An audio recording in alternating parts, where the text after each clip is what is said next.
Hi, I'm at work. I'm just getting ready for school to start back, and I had quite a lot of things to do. I came in yesterday and did quite a lot, and my well-being was around 8 out of 10, which is quite good. And today I've had to come back because I got nowhere near the volume of stuff done that I was supposed to. So here I am going to do that again. And I came in because I'm determined to look after my well-being. I came in and I went, okay, I'm like a 6 out of 10 this morning. So I went, okay, I'm going to write down everything I've got to do, but not only that, then also write down all the things I've got to do once the kids come back to school and keep them aside, keep them out of my hair. But then with the things I have to do, then estimate how many minutes it's going to take me to do each task. And that then, once I totaled all that up, it should only take me 3.5 hours, technically. 3.5 hours. That in itself has improved my well-being. So knowing that it's only 3.5 hours and not 7 hours, that in itself has helped. So I reckon, so I'm now at about an 8 out of 10 for well-being. So maybe that's a trick for you. That might be something that you could do for yourself. If you're feeling overwhelmed by your tasks, break down the task, estimate the time, and maybe that will improve your well-being. But I did want to share something with you. The other day I started the day with fantastic well-being. I was like 10 out of 10 and it was going great guns. And then someone in my life got cranky and my well-being plummeted and it went down to a 4 out of 10. And struggling trying to bring that back when I'm trying to prioritise my well-being. And that reminds me of my childhood. My mother was always in a mood of some sort and I was always working on eggshells with her because you never knew what she was upset about now. Sometimes she wouldn't speak to me for 2 weeks and I don't know, and still don't know why. So anyway, you can see that this is something that is a cycle in my life.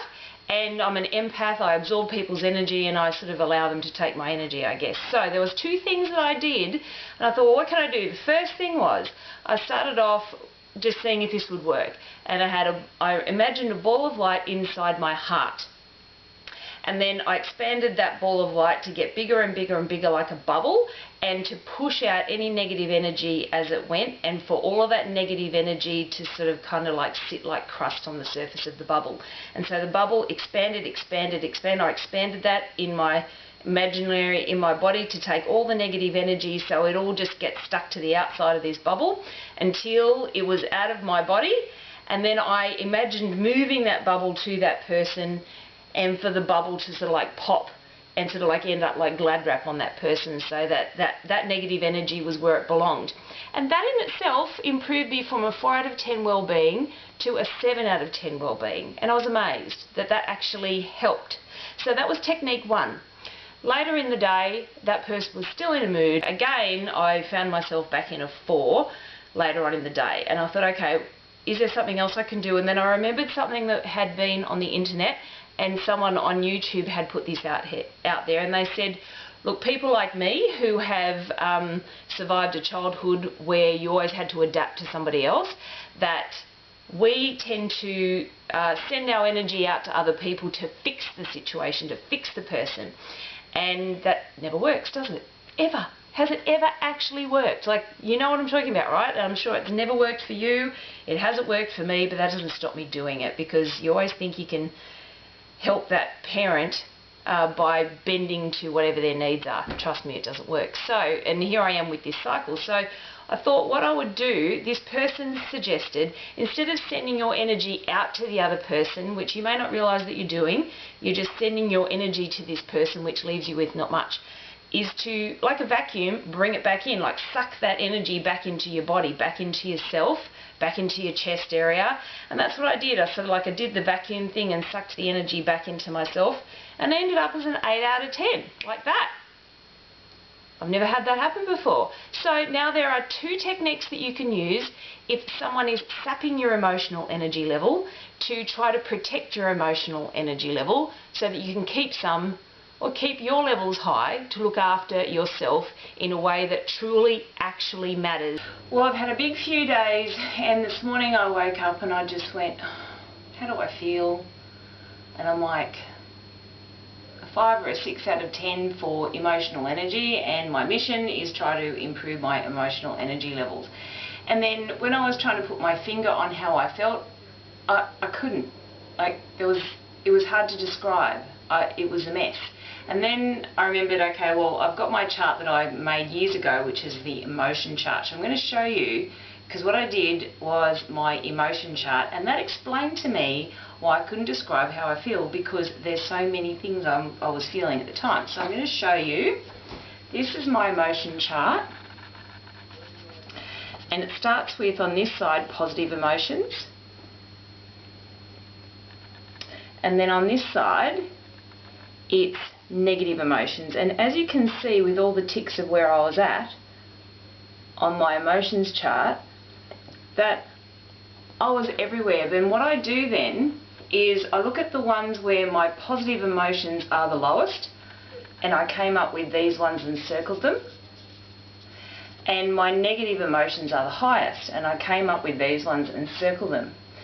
And then what I do after that is I then try to figure out, and I've got a chart that's on the back of that one, and on the back basically I have the emotions down the side. Then here is what do I need based on those emotions, what am I needing, and then what are my options in order to achieve those things, and what's going to get in the way, what are the obstacles, how can I overcome those obstacles, what hurdles to overcome, and then exactly what am I going to do by when. So that was what I came up with this morning, in the hopes that I would feel better. Once I started to do some of the things on here, I started to get up to an 8 out of 10 well-being, and I've been at an 8 out of 10 all day because I've been following this. And if I hadn't done that, I reckon that I would have gone on a path to continue renovating my laundry when I really didn't have it in me today, and I was just busted and exhausted. And because I did do this chart, I've mentioned before that I'm into making gigantic sculptures. At the moment I've got some projects on the go, but I haven't really been in my sculpting shed. I haven't done anything, and so today I did. And I went out and I set up my sculpting things until I got to the point where I ran out of spray foam and sent my husband to go get more spray foam. So I'll get there later. And then all I wanted to do was laze around and read my book. And I have. So today, an 8 out of 10 has been possible by using that chart. Now, there was something else in the book that I was reading that really hit me between the eyes. So what came up for me when I read that section of the book, where it said that I accept that good things can come easily, and then I looked at the truth about that in how I felt to see, is that true for me? Well, it absolutely was not true for me. What was true for me is completely unsafe to feel good. It's actually terrifying to feel good, because then I'm going to be hit out of nowhere by something that will bring me down, because that's how I grew up with my mum. And that is completely normal. So no wonder I'm always living in a state of fear and exhaustion. So I'm going to show you what I have now learnt that I can do in order to fix that. So, number one, you write down everything that you want. There's going to be 3 columns. You write down everything that you want, and then next to it you write the truth about how you feel and any negativity that you feel with each one. Each one and all your actual negative feelings. And then next to that you write down something that opposes those negative feelings, that is semi-believable, semi-reachable. And I have figured out that this actually works. And then what I do, and don't get overwhelmed by this, stick with me, then I actually record the 3rd column, and I record what I've written in the 3rd column about the whatever opposes the negative belief, and then what I actually want I say straight after it. Then I do the next one. Let me give you an example. This is an example of one that I have done previously. I didn't feel I was good enough. I am so good enough that I nurture me with every action I take and decision I make. That's what I wanted. But the truth of how I was feeling is, I can't nurture myself. Are you crazy? If I nurture myself, I'll listen to myself, and if I do that, and I will act, and everything will implode if I act on how I want to act. And then, so the 3rd column, because I've got to oppose that truth for me, right? So the third column is, I'm amazed how safe I am and how my whole life is so much richer from nurturing myself with all my choices. So you can see, you write down what you want, then what opposes it, and then you've got to write down something positive that opposes your negativity. For me, I'm not the kind of person who can just write down affirmations and say them all day long and they magically happen. For me, I've got programs underlying that has been ruining my well-being my entire life, and I have to change that. That's what this whole channel is about. What is it? I accept that good things come easily. I had so much opposition to that, so that was what triggered me, and the opposition was, well, I can't feel good, because if I feel good, then I'll act on feeling good and my whole world will implode, and it's not safe to feel good, because it absolutely was not with my mother. Like, I couldn't feel good because goodness knows what mood she was going to be in, and I'd have the carpet pulled out from under me, and it absolutely wasn't safe. So I've got to change this, because if I don't, I'm not ever going to be able to properly look after my well-being. The only way that I have found that this actually works is to make a very, very simple, trust me, it's simple, audio recording. So I've done my 3 columns, and I found out that I didn't feel safe, and that I need permission for things to come to me easily, and a few other things. So I'm going to give you an example about how to do a subconscious audio recording that you can then just listen to. It's very, very simple. So all you need is a recording app. It's literally called Recorder. All you need is another source that plays relaxation music. So I've got my iPad here, you might have a computer, and I've literally just got it on YouTube ready to play a relaxation sound. So I'm just going to press play and show you how simple this really is. So pressing play, you can hear that.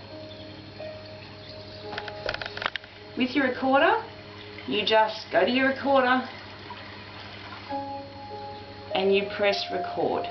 That's it.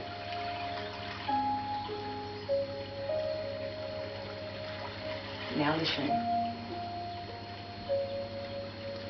I'm allowed to feel safe. I know I'm totally safe.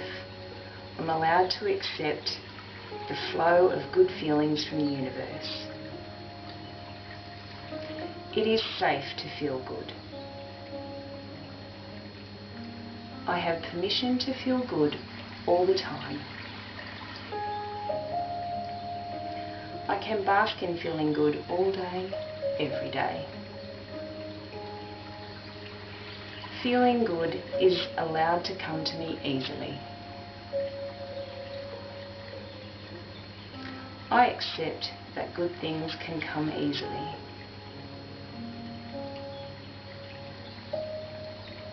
I accept that good things always come to me easily.